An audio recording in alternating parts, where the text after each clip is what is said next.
हरिहंत सिद्ध सूर्य उपाध्याय साधु सर्व अर्थ के प्रकाशी मांगलिक उपकारी है। तिन्ह स्वरूप जान रागते भई जो भक्ति काय को नवाए स्तुति को जारी है। धन्य धन्य तिन्हि ते काज सब आज भय कर जोरी बार बार वंदना हमारी है। मंगल कल्याण सुख ऐसो हम चाहत है। हो मेरी ऐसी दशा जैसी तुम धारी है। हो मेरी ऐसी दशा जैसी तुम धारी है। मंगलमय मंगल करण प्रीत राग विज्ञान नमो ताहि जाते भई अरहंतादि महान। करि मंगल करि हो महा ग्रंथ करण को काज जाते मिले समाज सब पावे निज पद राज। इस भव तरु का मूल एक जानहु मिथ्या भाव ताको करि निर्मूल अब करिए मोक्ष उपाय करिए मोक्ष उपाय। क्वेश्चन आंसर कर ले पहले उभयावासी के। उभयावासी के क्वेश्चन का नंबर है 338 338 और पेज नंबर अपना है 248 248 नंबर पेज पे ये आंसर्स मिलेंगे अपने को। पहला है उभयाभासी मिथ्या दृष्टि किसे कहते हैं? पूर्णिमांती। उभयाभासी मिथ्या दृष्टि ना तो इसको निश्चय का स्वरूप सही रूप से मालूम है और ना ही व्यवहार का स्वरूप सही रूप से मालूम है, इसलिए वह है व्यवहार और निश्चय दोनों नयों का आभास मात्र अवलंबन लेता है, इसलिए उसको उभयाभासी मिथ्या दृष्टि कहते हैं। ठीक है, और कोई बताएंगे? बोलिए वर्षा। उभयवासी दोनों को ही उपादेय मानता है, व्यवहार को भी और निश्चय को। एक में श्रद्धा नहीं रखता, दोनों को श्रद्धा, दोनों में ही श्रद्धा रखता है और दोनों को ही मोक्ष का मार्ग मानता है। ठीक है, ठीक है कि जिसको ना निश्चय का श्रद्धान है ना व्यवहार का श्रद्धान है और दोनों का श्रद्धान नहीं होकर दोनों के आभास का वो अवलंबन लेता है, दोनों को ग्रहण करना, दोनों को अंगीकार करना, इस तरह से वो मानता है, वो उभयाभासी मिथ्या दृष्टि कहलाता है।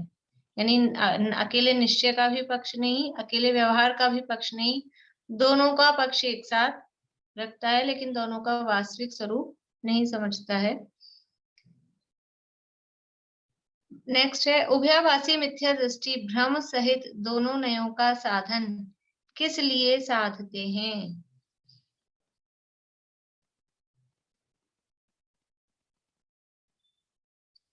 सुनीता आंटी। उभयाभासी मिथ्या दृष्टि भ्रम सहित दोनों नयों को का साधन इसलिए साधते हैं क्योंकि वे ऐसा विचारते हैं कि जिन मत में निश्चय तथा व्यवहार दोनों नए कहे गए हैं, इसलिए हमें उन दोनों का अंगीकार करना चाहिए, चाहे बिना सच्चा स्वरूप भाषित हुए उनका परस्पर विरोधी भाषित क्यों न हो।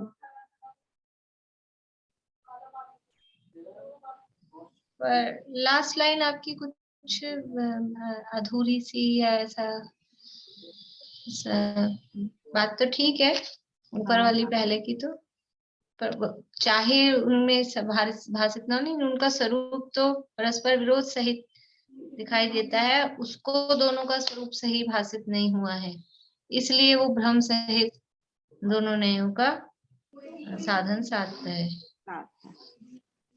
ठीक है, और कोई बोलेंगे इसको ठीक करके?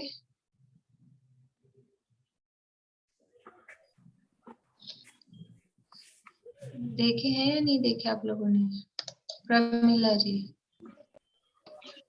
जिनवाणी में दो नई कहे हैं, इसलिए ये दोनों को ग्रहण करता है, और दोनों नई परस्पर विरुद्ध है, और इसको सच्चा स्वरूप भाषित नहीं होने से कैसे ग्रहण करना वो समझ में नहीं आया, इसलिए भ्रम सहित दोनों को ग्रहण करता है। हाँ, और इसमें ये शब्द इम्पोर्टेंट है कि फिर दोनों में से किसी एक को भी छोड़ा नहीं जा रहा, क्योंकि जिनवाणी में दोनों नयों का ग्रहण अंगीकार करना कहा है, और दोनों नयों का स्वरूप इसको भाषित हुआ नहीं, दोनों नयों का स्वरूप परस्पर विरोध सहित है, इसको स्वरूप भाषित हुआ नहीं है।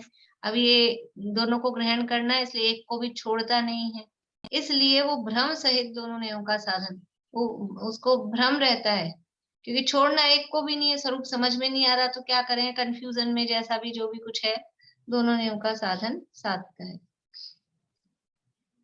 उभयाभासी की पहली मान्यता बताइए और उसका निराकरण करिए।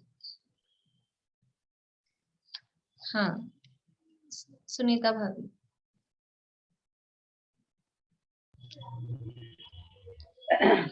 अंतरंग में आप उभयाभासी तो यहाँ निर्धार करते हैं कि यथावत निश्चय व्यवहार मोक्ष मार्ग को पहचानना नहीं, पर जिन आज्ञा मानकर निश्चय व्यवहार रूप मोक्ष मार्ग दो प्रकार का मानते हैं, तो मोक्ष मार्ग दो नहीं, मोक्ष मार्ग का निरूपण दो प्रकार से किया गया है। बढ़िया, यानी उसकी मान्यता क्या है कि वो निश्चय व्यवहार दो प्रकार का मोक्ष मार्ग मानता है, ये उसकी पहली मिथ्या मान्यता है। लेकिन उसका निराकरण क्या है कि मोक्ष मार्ग दो नहीं है, मोक्ष मार्ग का निरूपण दो प्रकार से। ठीक है, बढ़िया। निश्चय व्यवहार मोक्ष मार्ग किसे कहते हैं?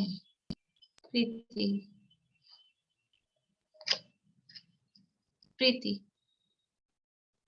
हाँ, सच्चे रत्नत्रय रूपी मोक्ष मार्ग को मोक्ष मार्ग कहना वह निश्चय मोक्ष मार्ग, और जो निश्चय मोक्ष मार्ग का निमित्त साधन जो कि वास्तव मोक्ष मार्ग नहीं है, उसे उपचार से मोक्ष मार्ग कहना वह व्यवहार मोक्ष मार्ग है। सच्चा जो मोक्ष मार्ग है रत्नत्रय रूप, उसको मोक्ष मार्ग कहना, वितराग भाव को मोक्ष मार्ग कहना, वो निश्चय मोक्ष मार्ग है। और जो मोक्ष मार्ग नहीं है परंतु मोक्ष मार्ग के साथ में होता है, उसका निमित्त होता है, उनको मोक्ष मार्ग कहना, यानी वृत्तशील संयम आदि को मोक्ष मार्ग कहना, वो व्यवहार मोक्ष मार्ग। किस अपेक्षा मोक्ष मार्ग दो कहे गए हैं, और किस रूप में दो मोक्ष मार्ग मानना मिथ्या है? निशान की।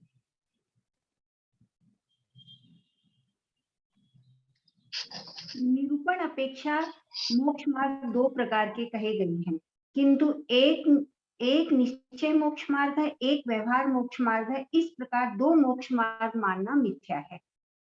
हाँ, दो जो कहे हैं वो निरूपण की अपेक्षा से दो कहे हैं, लेकिन उनको दो मान लेना कि एक ये मोक्ष मार्ग भी है, एक ये मोक्ष मार्ग भी है, ऐसा दो मान लेना वो मिथ्या है। उभया, चलिए यहाँ से फिर कल कर लेंगे दूसरी मान्यता से, ऐसे करेंगे, देख लेते हैं।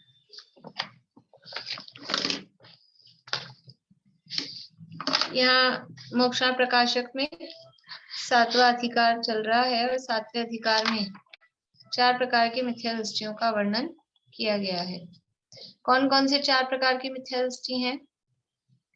मनोरमा आंटी बोलिए, 4 प्रकार की मिथ्या दृष्टि कौन कौन से हैं? व्यवहारभासी, उभयभासी और सम्यक मिथ्या दृष्टि। बहुत बढ़िया, ये 4 प्रकार के मिथ्या दृष्टि, निश्चयाभासी, व्यवहाराभासी, उभयाभासी और सम्यक के सन्मुख। उसमें से उभयाभासी मिथ्या दृष्टियों की चर्चा अपनी चल रही है। व्यवहाराभासी कितने प्रकार के होते हैं और कौन कौन से होते हैं? व्यवहाराभासी बेला जी।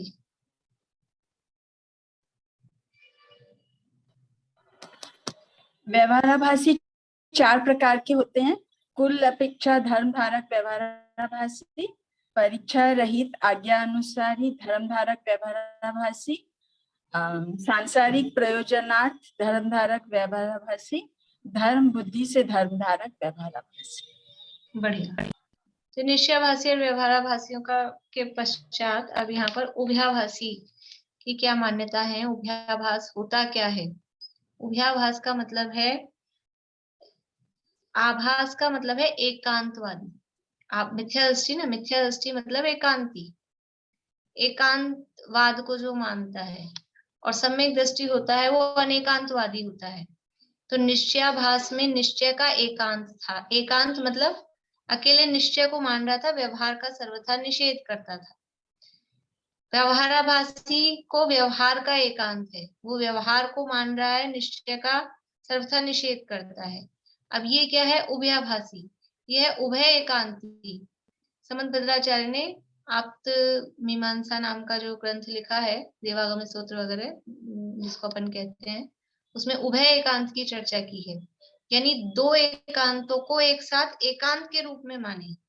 अनेकांत में भी दो को स्वीकार किया है, दो पक्षों को, और ये उभयाभास में भी, या उभय एकांत कहें, उसमें भी दो पक्षों को स्वीकार कर रहा है। लेकिन अनेकांत किसका नाम, कि कथनचित ये पक्ष भी, कथनचित ये पक्ष भी, कथनचित सहित, स्यात् सहित, अपेक्षा सहित दो पक्षों को स्वीकार करे, तो वो है अनेकांत कहो, या वो मान्यता सम्यक दृष्टि है ये कहो। लेकिन अपेक्षा के बिना सर्वथा, पहले ही मैंने कहा था, निरपेक्ष रूप से बिना अपेक्षा के निश्चय को ग्रहण करता है, बिना अपेक्षा के व्यवहार को ग्रहण करता है, उनकी अपेक्षा नहीं समझता। तो निरपेक्ष रूप से दो पक्षों को, दो धर्मों को सर्वथा रूप से ग्रहण करना, उसका नाम है उभय एकांत। इसको भी सर्वथा मानना, उसको भी सर्वथा मानना, यह है उभय एकांत। इसी का नाम है उभयाभास। निश्चय को भी सर्वथा मानना, व्यवहार को भी सर्वथा मानना। यानी कि मैं वर्तमान में सिद्ध समान शुद्ध भी हूं, ये भी सर्वथा, और व्रतशील संयम आदि करना चाहिए, ये भी सर्वथा। तो दो बातें कैसे चलेगी, जब तक अपेक्षा नहीं लगाई जाएगी तब तक ये तो दो विरोधी बातें हो गई। इसमें तर्क दिया था, यदि सिद्ध समान शुद्ध है तो व्रतशील संयम किस लिए कर रहा है, और व्रतशील संयम कर रहा है तो सिद्ध समान शुद्ध नहीं है। इसलिए दो पक्षों को सर्वथा रूप से ग्रहण करना, उसका नाम है उभयाभास। तो यहाँ इस उभयाभासी की मान्यताओं की चर्चा करते हुए अपन चौथी मान्यता की चर्चा इसकी चल रही थी। वो कहता था कि श्रद्धांत तो निश्चय का रखते हैं और प्रवृत्ति व्यवहार रूप रखते हैं। तो इसमें तो एक ही पक्ष का ग्रहण हुआ, श्रद्धा तो एक ही पक्ष की हुई, तो ये तो ऐसे भी एकांत हो गया। और वास्तव में इसके अंगीकार करने का अर्थ क्या है, तो निश्चय जो कह रहा है, निश्चय ने जो निरूपण किया है वो ऐसा ही है, सत्य है, तो ऐसा मानकर उसका तो श्रद्धान करना, और व्यवहार ने जो कह रहा है वो ऐसा है नहीं, ऐसा मानकर उसका श्रद्धान छोड़ना। तो वो बोलता है कि यदि एक का ग्रहण करना है, एक का छोड़ना है, लेकिन जिनवाणी में तो कहा है दोनों नेयों का ग्रहण करना। तो उसके समाधान में कहा कि दोनों नेयों का ग्रहण का अर्थ यही है कि निश्चय ने जो कह रहा है वो बात सच है, ऐसा मानना, ये निश्चय ने का ग्रहण है। और व्यवहार ने जो कह रहा है, ये कह रहा है ये बात सच नहीं है, ऐसा मानना, ये व्यवहार ने का ग्रहण है। तो फिर प्रश्न उठा कि जब ऐसा है, व्यवहार जो कह रहा है वो सच नहीं है, तो फिर व्यवहार ने का कथन ही क्यों किया। तो उसके क्या कारण बताए थे, व्यवहार ने का कथन क्यों किया गया, जिनवाणी में व्यवहार ने का कथन क्यों किया गया। वर्षा जी बोलिए। व्यवहार नहीं का कथन इसलिए कहा गया कि मलेच्छ को मलेच्छ की भाषा में समझाना पड़ता है ना, तो अपने को व्यवहार से समझ में आएगा, इसीलिए निश्चय नहीं समझ में आएगा। और दो पॉइंट बताए थे कल, और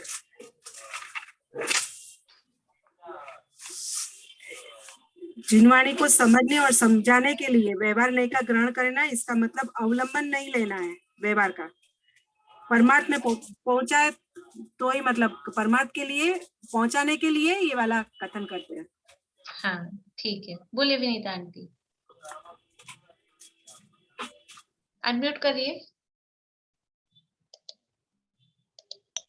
ये फिर मार्ग का ही लोप हो जाएगा। मोक्ष मार्ग बताता है व्यवहार में, इसलिए मार्ग का ही लोप हो जाएगा, तीर्थ का ही लोप हो जाएगा। हाँ, तो उसके लिए पॉइंट जो कल अपन ने पॉइंट दिया था ना, पूर्णिमा आंटी बोलिए। निश्चय नहीं तो मौन रहता है, कुछ बोलता नहीं है, पर व्यवहार ना एक बागदूत की तरह अपने को उसका मार्ग बताता है, आगे किस तरह से उस मार्ग में पहुंचना है। इसलिए व्यवहार का भी निरूपण हाँ, तो करना निश्चय जरूरी है। ने व्यवहार का प्रतिपादक है और व्यवहारी जनों को व्यवहार की भाषा में ही समझाया जा सकता है। ये दो बातें कल कही थी, बातें सारी सही हैं, पर पॉइंट के रूप में अपन बोले तो व्यवहार ने है वो निश्चय ने का प्रतिपादक है। जिनवाणी में व्यवहार का कथन क्यों किया गया? क्योंकि व्यवहार ने वो प्रतिपादक है, वो निश्चय का कथन करता है, निश्चय को बताता है। व्यवहार के बिना निश्चय को कहा नहीं जा सकता है, तो व्यवहार ने निश्चय ने का प्रतिपादक है। और म्लेच्छ को म्लेच्छ भाषा में जैसे समझाया जा सकता है, वैसे व्यवहारी जनों को व्यवहार की भाषा में ही समझाया जा सकता है। इसलिए जिनवाणी में ये व्यवहार ने का कथन किया गया है। तो फिर इसने प्रश्न उठाया है कि व्यवहार के बिना निश्चय का उपदेश कैसे नहीं होता? हम तो व्यवहार के बिना ही निश्चय का उपदेश कर देंगे।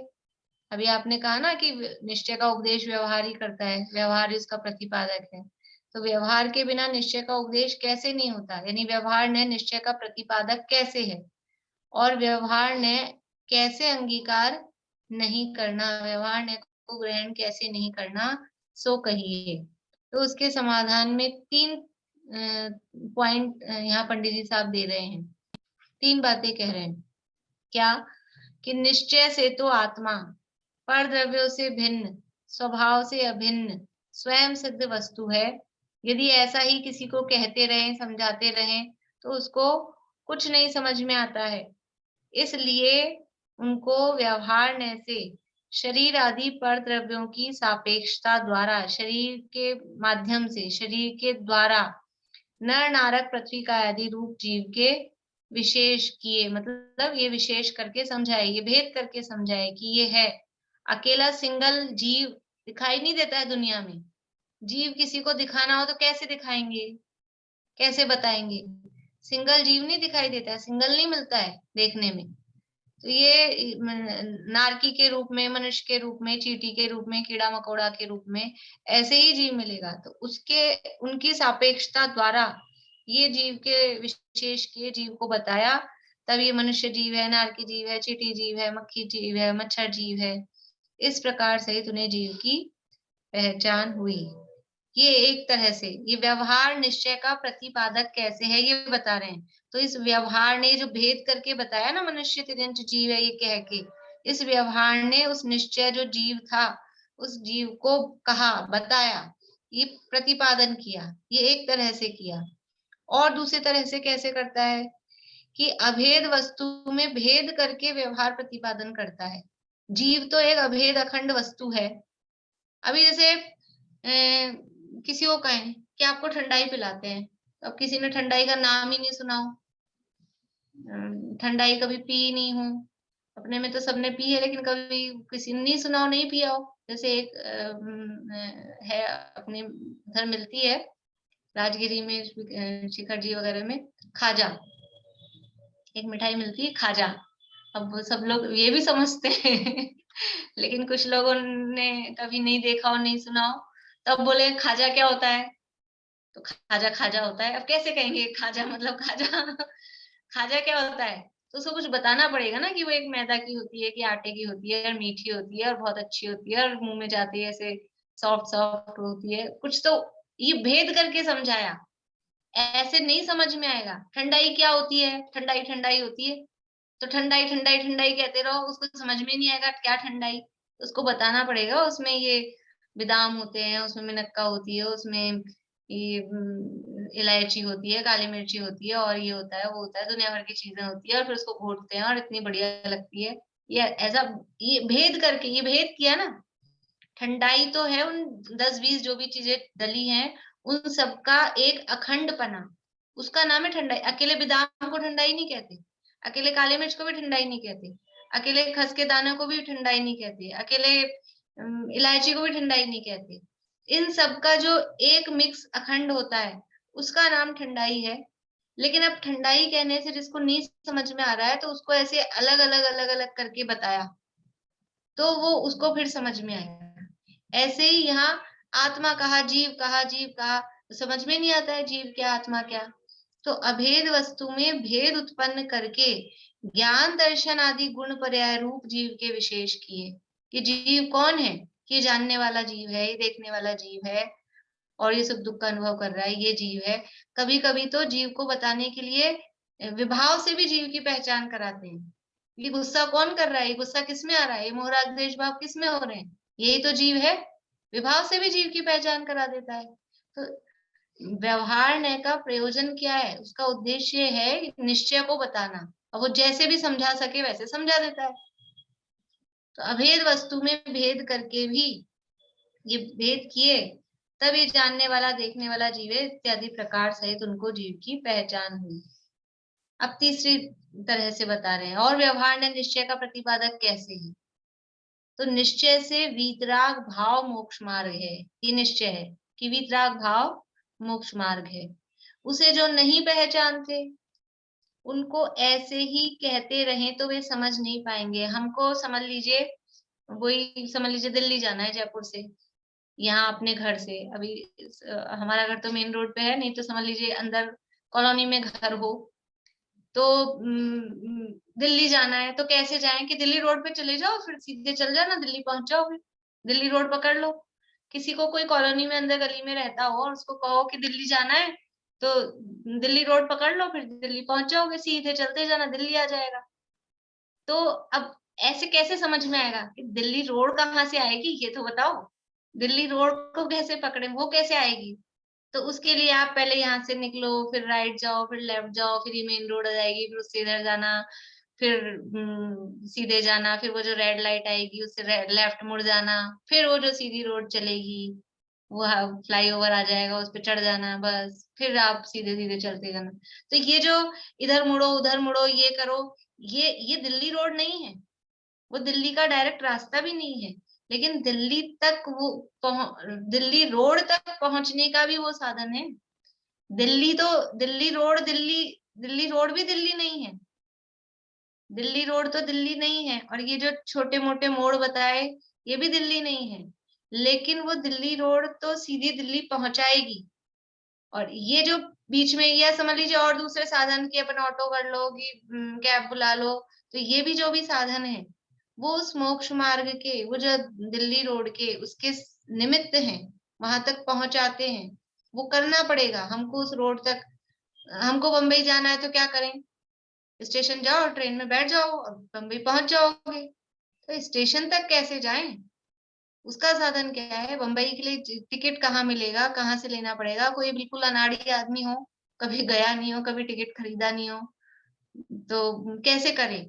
तो उसको ये जो सारा मार्ग बताएंगे, उसको भी व्यवहार से बंबई का रास्ता, ये बंबई का रास्ता बता रहे हैं। कोई कोई समझाए ऑटो के कैसे करना है, ऑटो करा, कैब करी, टिकट कहाँ से लेना है, और वो कहे कि ये तो मैं बंबई का रास्ता समझा रहा हूँ इनको, ये बंबई का रास्ता है ऑटो करना, ऑटो से बंबई पहुंचा जाता है। लेकिन वो जहां से बंबई पहुंचा जाएगा वहां तक पहुंचाने में वो साधन बनेगा। तो निश्चय से वीतराग भाव मोक्ष मार्ग है। उसे जो नहीं पहचानते उनको ऐसे ही कहते रहे तो वो समझ नहीं पाएंगे वीतराग भाव क्या होता है, वो समझ नहीं पाए। तब उनको व्यवहार नय से तत्व श्रद्धान ज्ञान पूर्वक पर द्रव्य के निमित्त मिटने की सापेक्षता द्वारा व्रतशील संयमादि रूप वीतराग भाव के विशेष बतलाए, तब उन्हें वीतराग भाव की पहचान हुई। पर द्रव्य के निमित्त मिटने की सापेक्षता द्वारा, पर द्रव्य का निमित्त मिटना, और वो भी कैसे, तत्व श्रद्धान ज्ञान पूर्वक। पहले अपन इसको समझते हैं। परद्रव्य का निमित्त मिटना, इसका मतलब क्या? परद्रव्य का निमित्त मिटना मतलब कि समझ लीजिए अब हमको इस तरह का राग नहीं आता है। समझ लीजिए कि छोटे थे अपन, समझ लीजिए हम सब लेडीज है ना, हम छोटे थे, 10 साल के थे, 12 साल के थे, 15 साल के थे, 18-20 साल के थे, तो हमको कैसा राग आता था कि ऐसी चोटी बना लें, ऐसा कुछ वो लगा लें, कि कोई रिबन बांध लें, कि कोई हेयर बैंड। अब सबको अपने अपने हिसाब से आता होगा ना, जो भी जिस समय जो फैशन चलता होगा। अभी भी अभी के फैशन के हिसाब से आता होगा, लेकिन ये इस ऐसे पिन लगा लें वो बच्चों वाले, ये उस तरह के।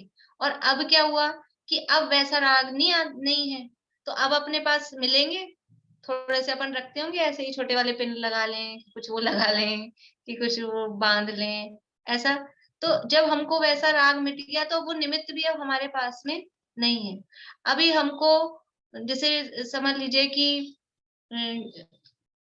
बड़ी एज हो गई है, बड़ी एज हो गई है, तो अब पहले बचपन में बहुत कलरफुल कपड़े पहनते थे, बहुत रंग बिरंगे कपड़े पहनते थे, और अब बड़ी एज हो गई है, अब ऐसा राग नहीं है ये एकदम चमकदार लाल और ऑरेंज और ऐसा कलर पहने।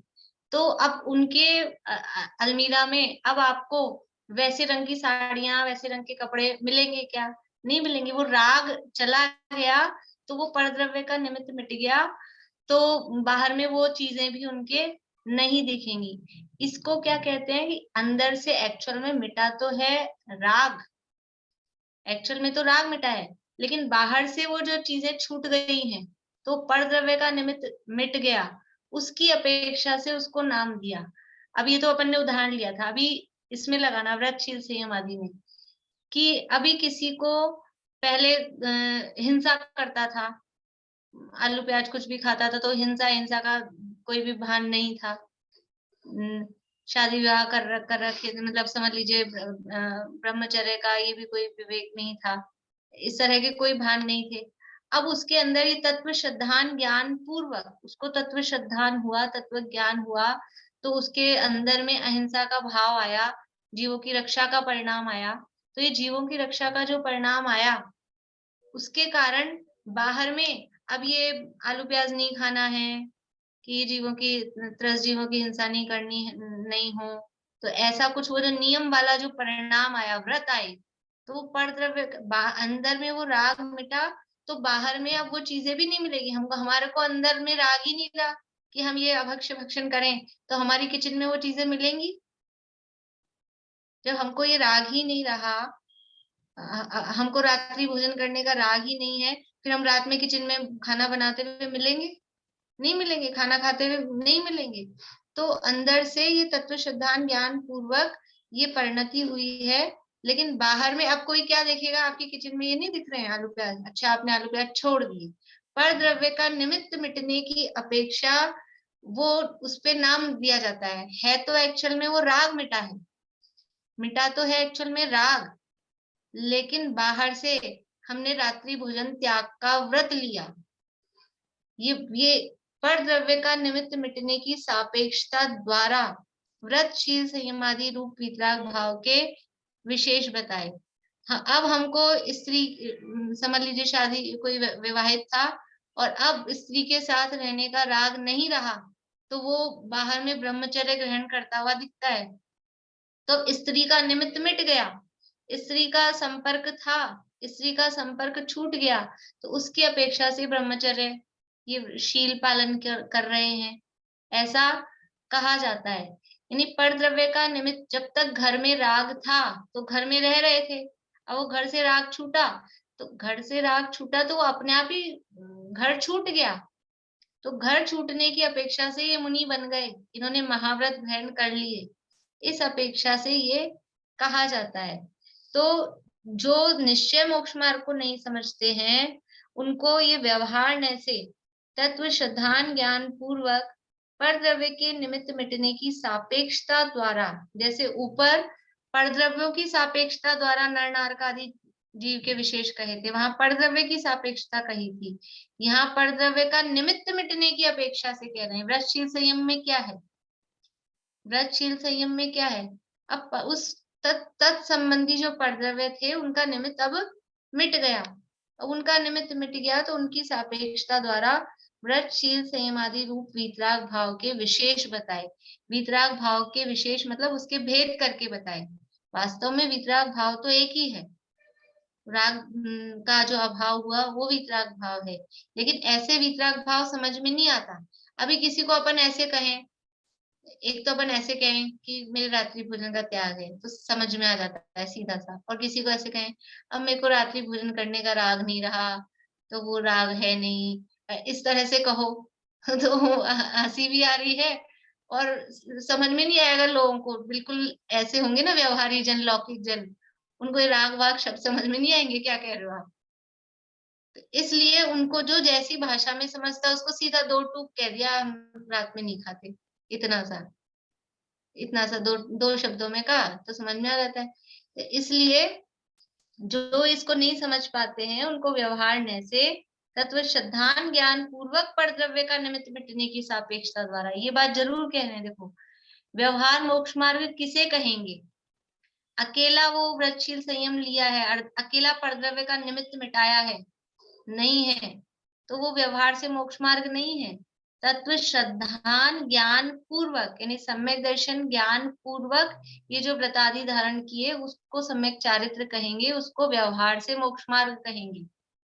व्यवहार नाम कब पाएगा? कल पारुल ने पूछा था ना कि वो व्यवहार, सच्चा व्यवहार कब होता है? जब ये निश्चय है, निश्चय तत्व श्रद्धान ज्ञान है, उस सहित उसके पूर्वक ये जो परद्रव्य का निमित्त मिटाया बाहर में जो है, तब वो व्यवहार से मोक्ष मार्ग नाम पाएगा, नहीं तो उसको व्यवहार से भी मोक्ष मार्ग नहीं कहेंगे।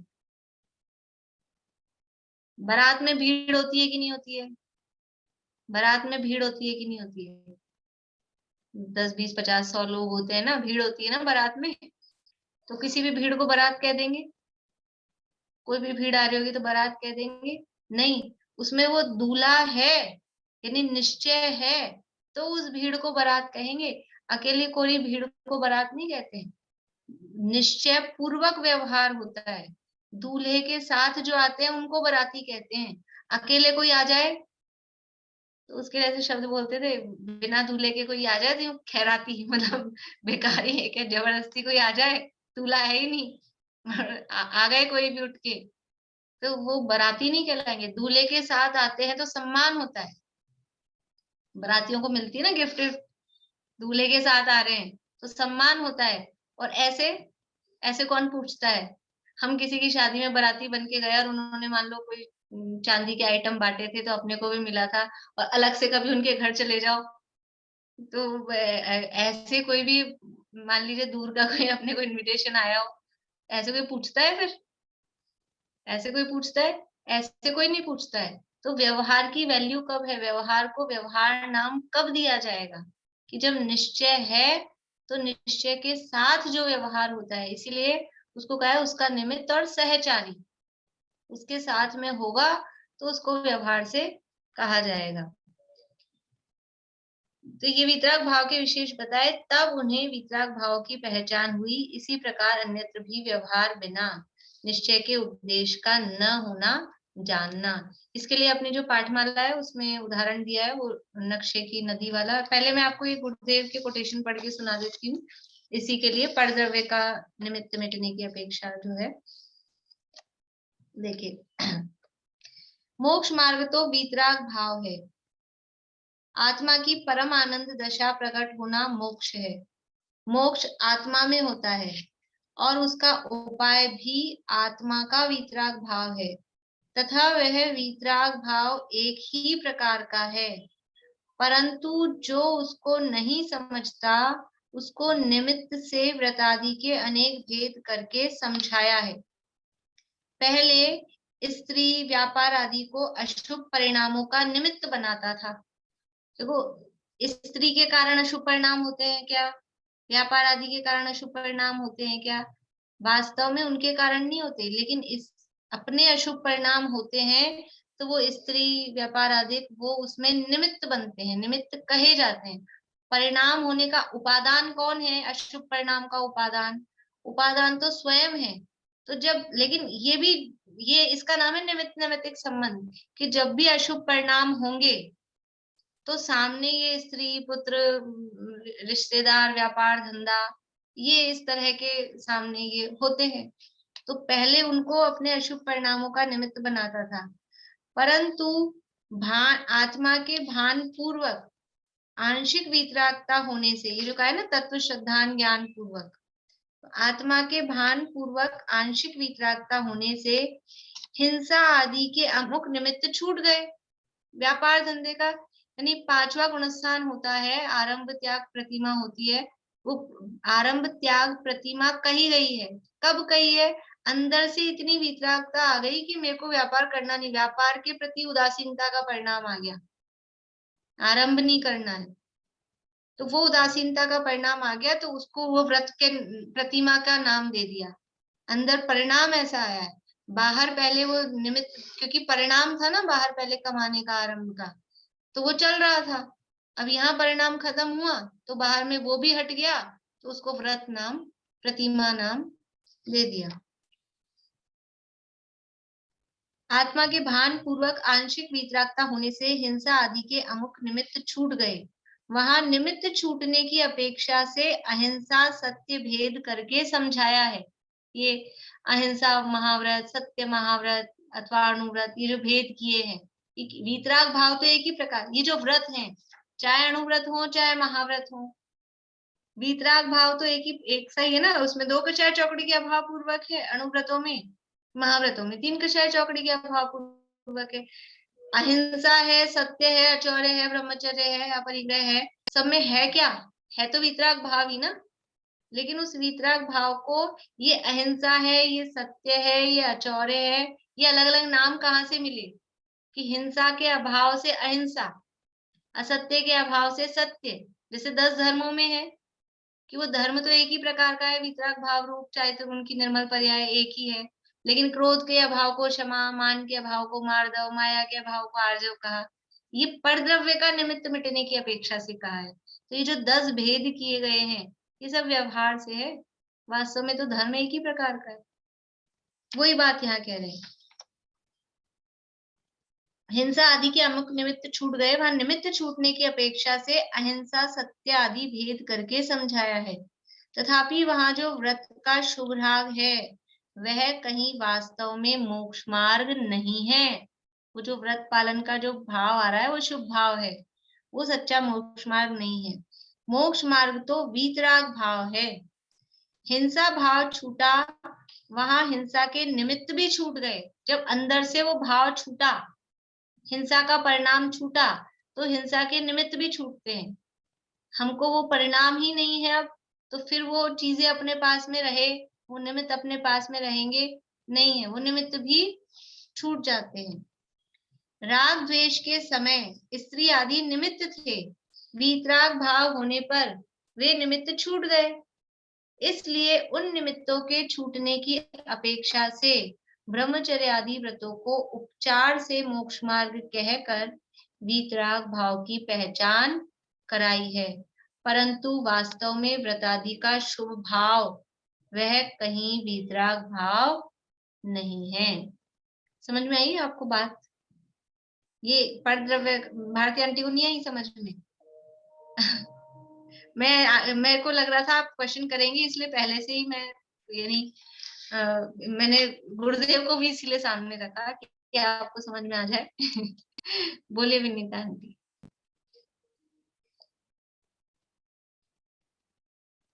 अनम्यूट किए, अनम्यूट करिए। हाँ दीदी, मुझे ठीक से समझ में आ गया। मुझे लगा कहीं में नास्ति पूर्वक अस्थि बताते हैं, कई बार अस्थि पूर्वक नास्ति बताते हैं। गुरुदेव के जो आपने पढ़े उन्होंने अस्थि पूर्वक नास्ति की है, और जो यहाँ पर लाइन है वो नास्ति पूर्वक अस्थि की कीमत बताई है। नास्ति पूर्वक अस्थि में शुद्ध भाव होते नहीं है, लेकिन आंशिक शुद्धता आती है, इसलिए मुझे तो लगा अब ये सही मैं बोल रही हूँ। नहीं, कथन का ही फर्क है यहाँ पर भी ना।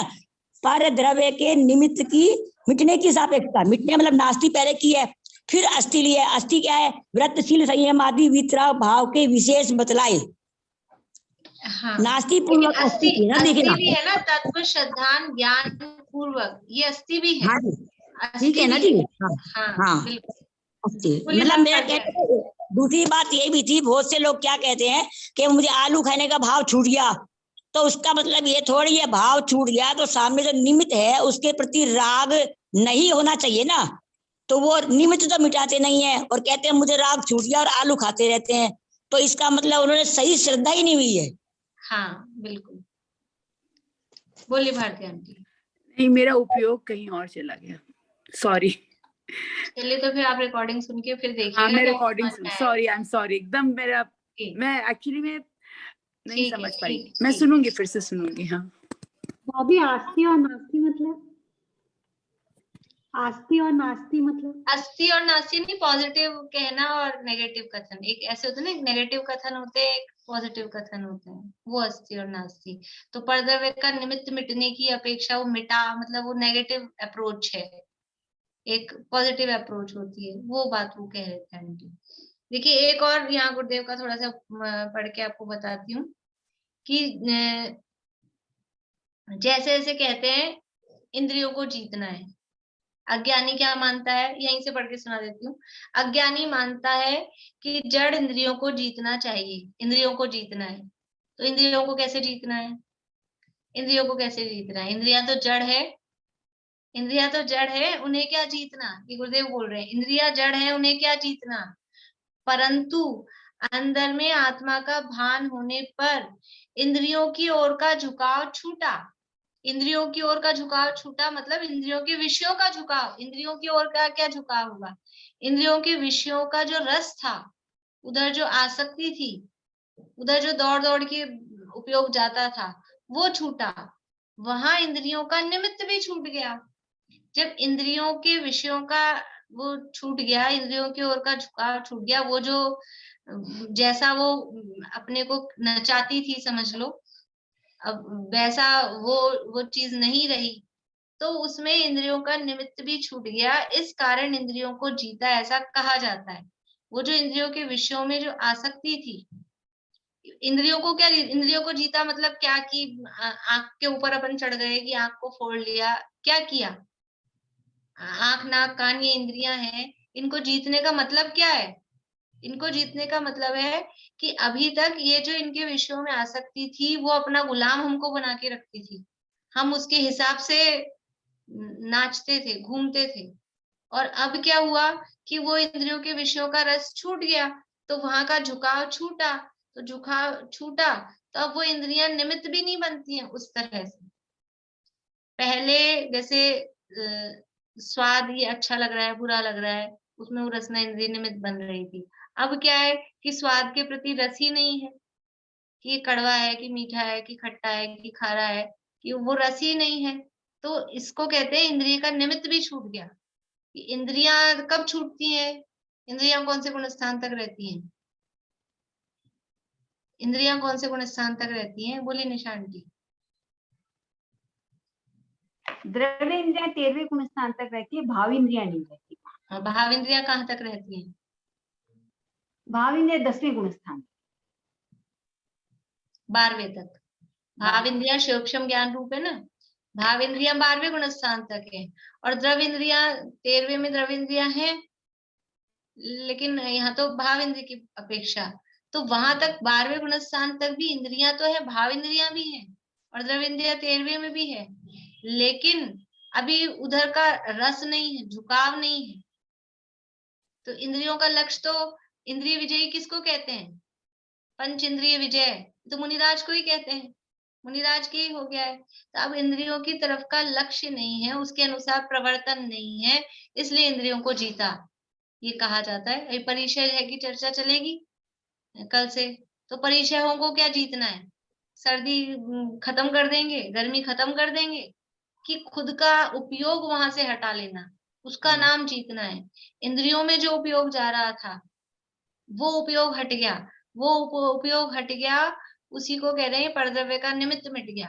जब अपना उपयोग वहां नहीं है, तो अब अपन अपनी उससे बातचीत ही नहीं होती है, अपने उससे पहले जिसमें से बहुत बात करते थे, बहुत घुसते थे, अब अपना उपयोग कहीं और लग गया, अब समय ही नहीं है, उससे बात ही नहीं करते, तो वो अपने आप दूर हो जाता है, वो अपने आप कट जाता है अपने से, तो वो दूर हो जाता है, तो वो परद्रव्य का निमित्त मिट गया। उस अपेक्षा से व्रत है, शील है, संयम है, प्रतिमाएं हैं, ये नाम दिए जाते हैं। बोलिए भारती आंटी। मैं बोल रही हूँ जैसे मान लीजिए मुझे गर्मी लग रही है और मैं ये सोच के नहीं चलाऊं पंखा की नहीं मेरे को तो विषयों पे विजय पानी है, पर वो कोई इंद्रियों पे विजय थोड़ा ना हुई। नहीं तो वो तो आप पहले ही बोल रहे हो ना, मुझे गर्मी लग रही है। हाँ वही नहीं, पर वो जैसे गर्मी नहीं फील ही नहीं होती है, तत्व ज्ञान। ये सोच नहीं, मैं ये सोचूं कि नहीं लगने तो गर्मी, मैं तो नहीं चलाऊंगी पंखा, मैं बर्दाश्त करूंगी, तो वो तो कोई वो नहीं हुआ ना। वो तो द्रव्यलिंगी वाली स्थिति हो गई ना। हाँ वो तो वही स्थिति हो गई। नहीं, ये जैसे तो मैं किसी को जानती हूँ उन्होंने ब्रेड खाना छोड़ दिया, पर वो बोल रहे हैं कि मेरे को ना मतलब अभी भी पसंद है लेकिन मैं जानबूझ के छोड़ लूं कि मैं नहीं खाऊंगी, तो वो सही है, ऐसे करना कभी सही है। कभी कभी ऐसा भी होता है, कभी कभी दोनों तरह से किए जाते हैं। ये जो चीज है, कभी कभी उस निमित्त को मिटाया जाता है। यदि हमको ये लग रहा है, यदि ये समझ के छोड़ा है कि नहीं इसमें दोष है, लेकिन अभी भाव तो आता है कभी, क्योंकि पसंद थी बहुत, तो भाव आता है, लेकिन ये समझ के छोड़ा है कि नहीं इसमें दोष है, तो अभी छोड़ दिया, फिर धीरे धीरे उसका रस भी कम हो जाता है और फिर वो उसमें स्टेबल हो जाते हैं। और वैसे यानी सही राजमार्ग तो यही है कि पहले हमको उसका भाव भी खत्म हो जाए, फिर ही हम उसको छोड़ें। लेकिन ये हमारी भूमिका में दोनों तरह से चलता है। भाव छूट गया है और फिर विचार भी नहीं है, फिर भी अपन ऐसे कहते तो हैं कि मुझे बहुत पसंद थे, अभी छोड़ दिया, अभी इच्छा भी नहीं खाने की, लेकिन अभी कभी बात करते करते बताते हैं कि नहीं बताते, मुझे बहुत पसंद था, मैं ऐसे खाती थी, ऐसे करती थी, खाया है ऐसा। लेकिन अब वो ज्ञान का गेय है, उसमें कोई खाने के भाव आ रहे हैं अपने को, वो बात नहीं है। एक लेकिन मिनट, बोलिए आंटी। छोड़ने के बाद धीरे धीरे थोड़े समय आएगा उनको ख्याल में, मगर धीरे धीरे हाँ तो उस संबंधी राग भी छूट जाता है ना। फिर हाँ शुरुआत तो ऐसे ही करना पड़ेगी, भले अच्छी लगती पसंद की चीज है तुम्हारी, मगर हाँ अभक्ष में दोषप्रद है, तो उसको तो पहले छोड़ना ही पड़ेगा नियम पूर्वक। फिर भले मन जाए तो मन को भी धीरे धीरे कंट्रोल में करके वो भाव भी नहीं आएंगे खाने पीने के, ये बोल रही मैं। यानी इसका निषेध नहीं है, मतलब ये कोई गलत नहीं है, इस भूमिका में इस तरह से भी त्याग किया जाता है, कराया जाता है। इसी तरह से बच्चों करना को, पड़ता शुरू में तो। हाँ, बच्चों को इसी तरह से लगाते हैं, जिस भी तरह से, तो वो लगाया जाता है। लेकिन उसका दोष नहीं जाना और खाली कषायों के वश होके कर दिया त्याग, किसी कषाय में आके त्याग कर रखा है, या किसी जबरदस्ती से और अंदर त्याग करके पछताता हो कि मैंने क्यों छोड़ा, मैंने क्यों छोड़ा, तो वो तो मतलब पाप ही बांध रहा है। लेकिन इस तरह से त्याग करके कि नहीं मुझे नहीं खाना है, भले भी भाव आ रहे हैं लेकिन नहीं करना है, क्योंकि वो धीरे धीरे परिपक्वता आती है। किसी भी चीज का जब इस तरह से त्याग किया जाता है तो एकदम से नहीं, वो धीरे धीरे परिपक्वता आती है। बोलिए पारुल। भाभी, तो ये व्यवहार निश्चय से पहले वाला व्यवहार आएगा? हाँ, निश्चय से पहले भी, पहले जैसे ज्ञान और श्रद्धान में होता है ना, पहले ज्ञान है कि पहले श्रद्धा है, तो सम्यक ज्ञान तो सम्यक श्रद्धा के बाद ही नाम पाता है। सम्यक श्रद्धा होगी, सम्यक दर्शन होगा, उसके बाद ही सम्यक ज्ञान नाम पाया जाएगा। लेकिन उस सम्यक श्रद्धा, वो श्रद्धा सम्यक कैसे होगी, वो बिना ज्ञान के नहीं होगी, उससे पहले भी ज्ञान होगा, भले उसको सम्यक नाम नहीं दे। ऐसे ही निश्चय पूर्वक का जो व्यवहार होगा वही सच्चा व्यवहार है, उसी को व्यवहार कहेंगे। लेकिन फिर भी उससे पहले भी, पूर्व भूमिका में भी, इसको हम सदाचार वर्ड बोल दें, लेकिन वो निश्चय के पहले का भी व्यवहार होता है। इसीलिए हम जो व्यवहार यूज में लेते हैं, बोलते हैं, वो सब ऐसा है, निश्चय के पहले वाले को भी व्यवहार कहते हैं। लेकिन ये समझना, इसमें भी श्रद्धान क्या रखना, जैसे निश्चय के पहले वाले को व्यवहार कहते हैं, लेकिन श्रद्धान यही रखना, ये व्यवहार भी बिल्कुल व्यवहार से कहा जा रहा है, सच्चा व्यवहार तो निश्चय के बाद ही होता है। इसमें भी ऐसा ही समझना। ये जिनवाणी की इस तरह की कथन करने की पद्धति है। देखिए,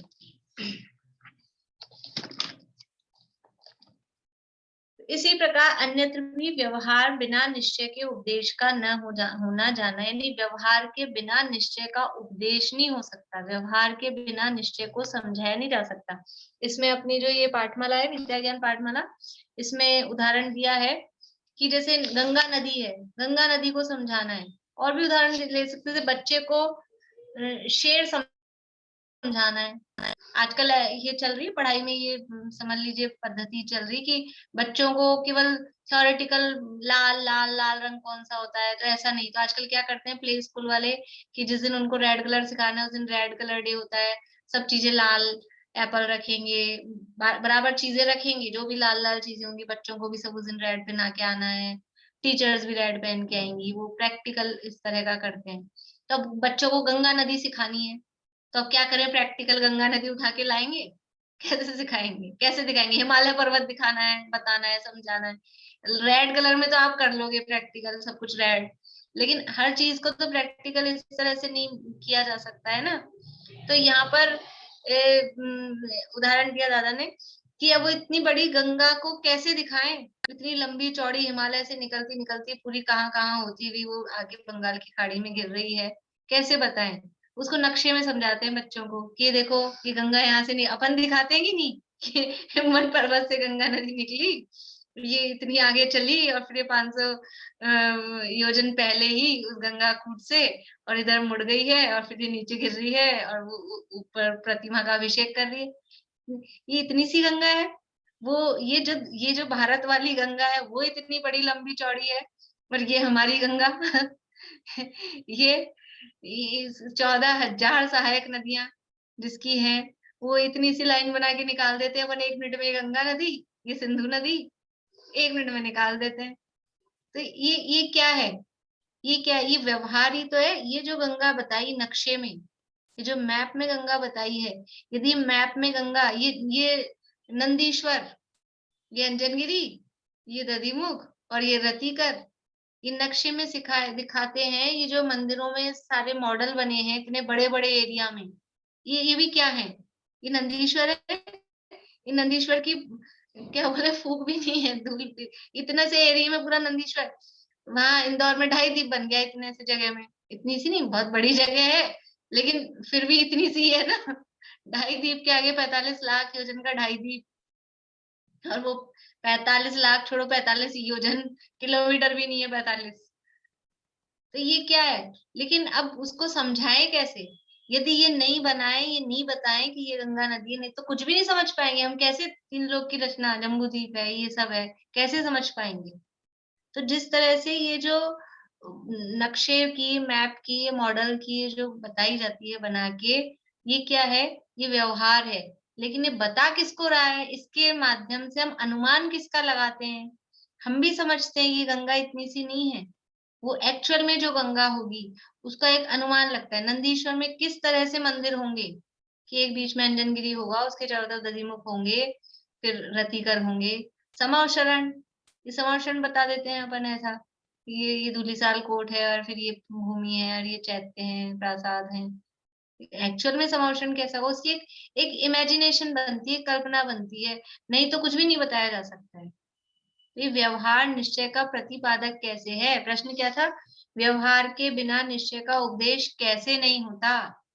कैसे नहीं होता? तो 3 बिंदु तो यहाँ पंडित जी साहब ने दिए कि यदि वो आत्मा आत्मा कहते रहें, स्वभाव परद्रव्य से भिन्न, स्वभाव से अभिन्न स्वयं सिद्ध वस्तु है, तो कुछ समझ में नहीं आता। उसको ये नर नारक आदि विशेष किए, भेद किए, मनुष्य जीव, त्रियंच जीव, तो वो जीव को समझ पाता है।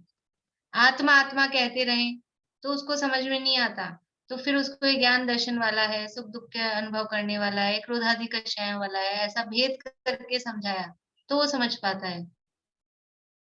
वीतराग भाव मोक्ष मार्ग है, वीतराग भाव मोक्ष मार्ग है, ऐसा कहते रहे तो कुछ समझ में नहीं आता है। तो उसको ये व्रतशील संयम आदि जो तत्व श्रद्धान ज्ञान पूर्वक व्रतशील संयम आदि ग्रहण किए हैं, ये मोक्ष मार्ग है। ऐसा व्रतशील संयम आदि के भेद करके मोक्ष मार्ग बताया तो समझ में आता है, तो कुछ समझ में आता है।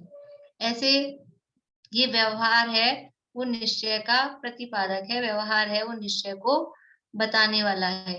अभी गंगा का इसमें लिखा है दादा ने, ये दादा ने दिया उदाहरण कि ये जो नक्शे में गंगा को समझा दिया आपने, व्यवहार निश्चय का प्रतिपादक है, ये बात सही है। तो फिर अपने को तो यही गंगा बढ़िया, मैप में ही इसी गंगा से काम चल रहा है अपना, तो कि वो प्रतिपादक है, वो निश्चय नहीं है। अगर किसी को प्यास बुझानी है तो लाओ तुम्हारे ये तुमने गंगा नदी निकाली ना, थोड़ा सा गंगा जल हमको भी दे दो, ये गंगा दिखाई थी ना, थोड़ा सा गंगा जल उसमें से दे दो, हम अपनी प्यास बुझा लें। तो वो प्यास बुझाने के लिए वो नक्शे की गंगा काम नहीं आएगी। ऐसे ही व्यवहार से जिसको जीव कहा, व्यवहार से जिसको मोक्ष मार्ग कहा, अब हमें सुखी होना है, प्यास बुझानी है, सुखी होना है, तो लाओ ये वाला जीव दे दो, मनुष्य देव नार की तिर्यंश, ये भेद सहित वाला, या ये वाला मोक्ष मार्ग दे दो, व्रतशील संयम आदि जो केवल है। तो इससे वो काम नहीं होगा, वो निराकुल अतीन्द्रिय आनंद की प्राप्ति, मुक्ति की प्राप्ति, वो उससे नहीं होगी। उसके लिए तो असली जो गंगा है प्यास बुझाने के लिए, वहां जाना पड़ेगा। ऐसे ही यदि आत्मा का अनुभव करना है, सुख की प्राप्ति करनी है, तो उसके लिए एक्चुअल में जो आत्मा है, निश्चय जिसका कथन कर रहा है, निश्चय स्वरूप जो आत्मा है, निश्चय जो मोक्ष मार्ग है, उसी को जानना पहचानना पड़ेगा, तभी काम असली होगा। इसलिए जो दो बातें कही थी, व्यवहार के बिना निश्चय का प्रतिपादन नहीं होता, यानी व्यवहार के बिना व्यवहार नहीं होगा तो तीर्थ का लोप हो जाएगा, प्रतिपादन नहीं हो पाएगा। लेकिन अगर निश्चय को नहीं मानेंगे, अभी व्यवहार इतना अच्छा है तो व्यवहार को ही रखे रखो, तो निश्चय को नहीं मानेंगे तो तत्व का लोप हो जाएगा। अनुभव करने के लिए निश्चय का आश्रय लेना है, निश्चय जरूरी है, और प्रतिपादन करने के लिए व्यवहार जरूरी है। आत्मा का प्रतिपादन करने के लिए व्यवहार कार्यकारी है, व्यवहार प्रयोजनभूत है, लेकिन आत्मा का अनुभव करना है, अनुभव करने के लिए फिर व्यवहार कार्यकारी नहीं है, फिर निश्चय प्रयोजनभूत है।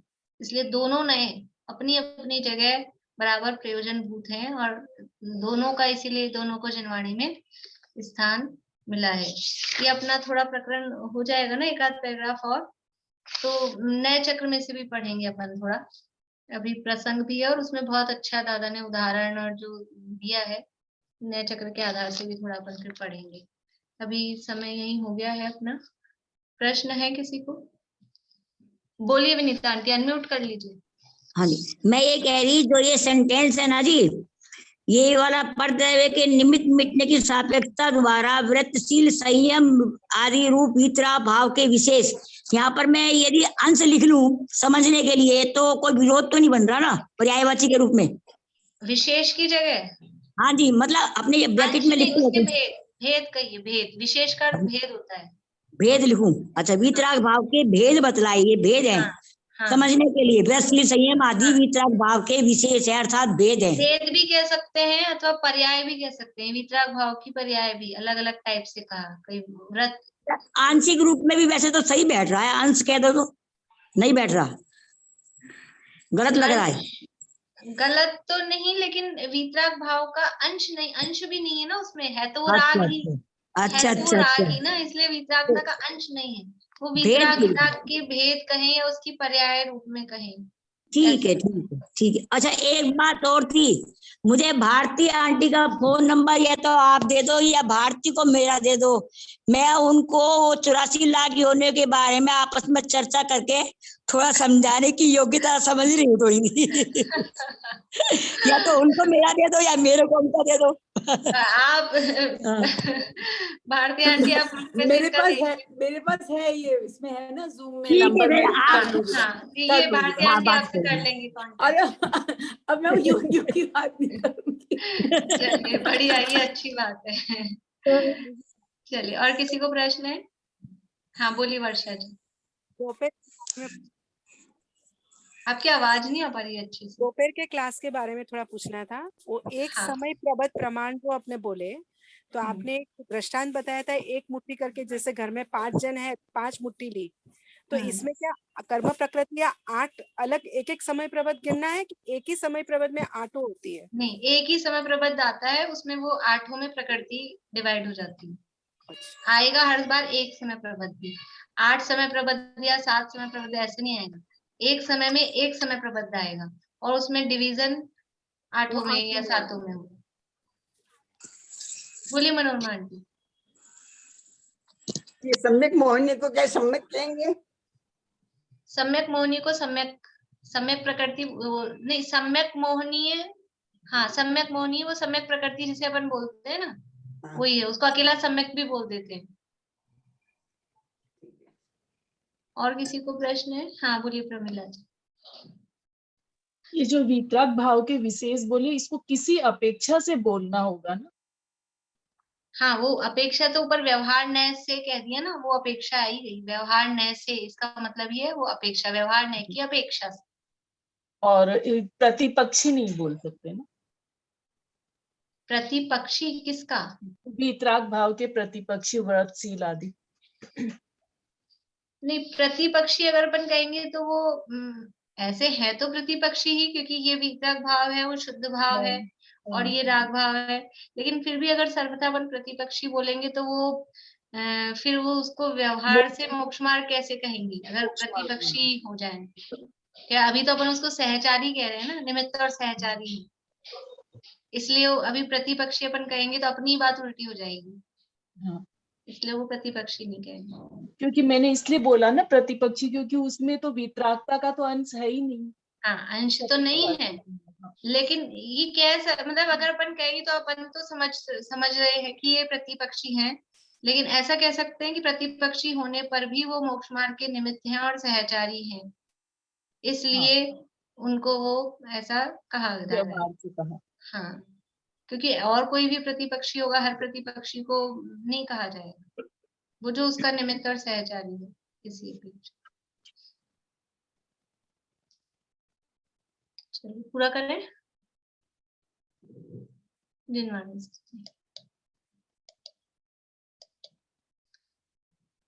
वंदना भाभी आप बोलिए आज।